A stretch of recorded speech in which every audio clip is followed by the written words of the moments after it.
bagaimana kita nak mengelakkan diri daripada melakukan sumpah palsu dan berbohong? Sebenarnya untuk mengelakkan diri daripada melakukan sumpah palsu dan berbohong ini, kita lihat kepada bagaimana kenapa perkara ini tu berlaku. Jadi biasanya dalam orang yang membuat sumpah palsu ataupun berbohong ini, sebenarnya mereka ni mempunyai kepentingan diri. Mempunyai kepentingan diri dan mengharapkan kepada kepentingan dunia. Oleh kerana keduniaan mereka itulah, mereka sanggup untuk mengambil hak orang lain, menuduh orang untuk menjatuhkan maruah seseorang. Semuanya lahir daripada sifat tamak, sifat pentingkan diri, sifat dengki dan sebagainya. Dia daripada perkara tersebut menyebabkan mereka sanggup untuk membuat sumpah palsu dan juga berbohong ini. Jadi bagaimana untuk kita nak mengelakkan diri daripada melakukan perkara tersebut? Jadi sebenarnya disebutkan dalam surah Ali Imran ayat 57 bahawa ada manusia yang sanggup melakukan perkara tersebut.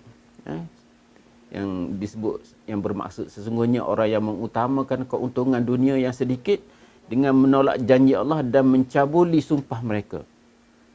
Mereka sanggup buat tersebut kerana kepentingan dunia mereka. Kerana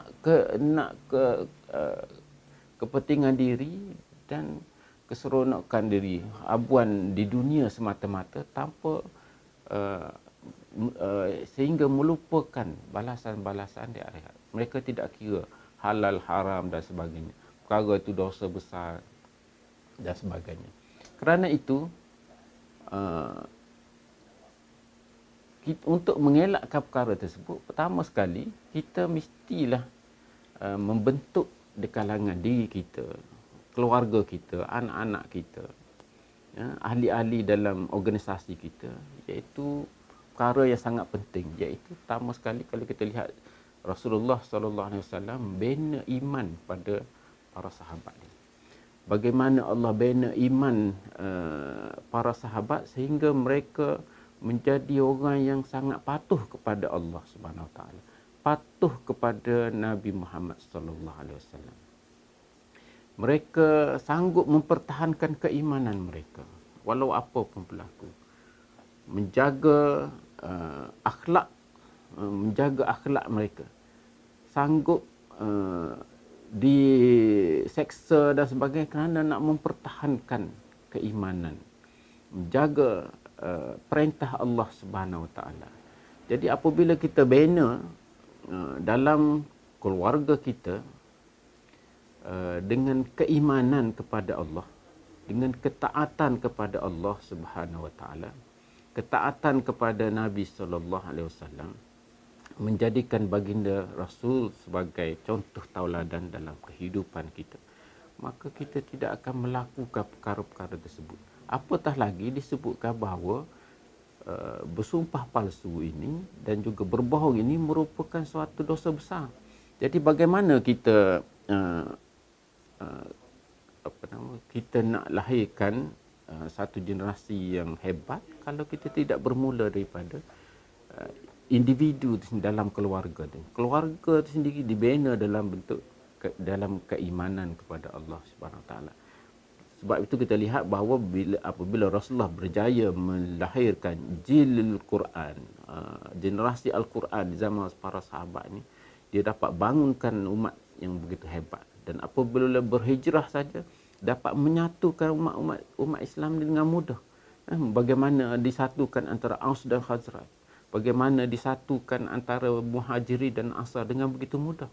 Sebab keimanan mereka kepada Allah Subhanahu Wa Taala dan kepatuhan mereka kepada Allah dan Rasulullah sallallahu alaihi wasallam sebagai pemimpin dan melaksanakan akhlak-akhlak yang ditunjukkan oleh Allah Subhanahu Wa Taala, akhirnya mereka berjaya membina akhlak yang mulia. Begitulah juga dalam bagaimana kita nak elakkan, nak mengelakkan diri daripada terjerumus dalam perkara-perkara tersebut. Yang keduanya, kita perlu ikhlas. Sebab tu Allah sebut innal lazina amanu wa amilus solihat. Dimulakan dengan iman dulu. Sungguhnya orang yang beriman dan beramal soleh. Kemudian mereka beramal, buat perkara yang baik, amal soleh.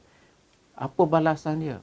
Yang ni dia sebut kalau dalam surah Al-Bayyinah, ulaika hum khairul bariyah disebut. Mereka ni sebaik-baik insan manusia. Dan balasan dia ulaika ashabul jannah. Mereka ni jadi ahli syurga.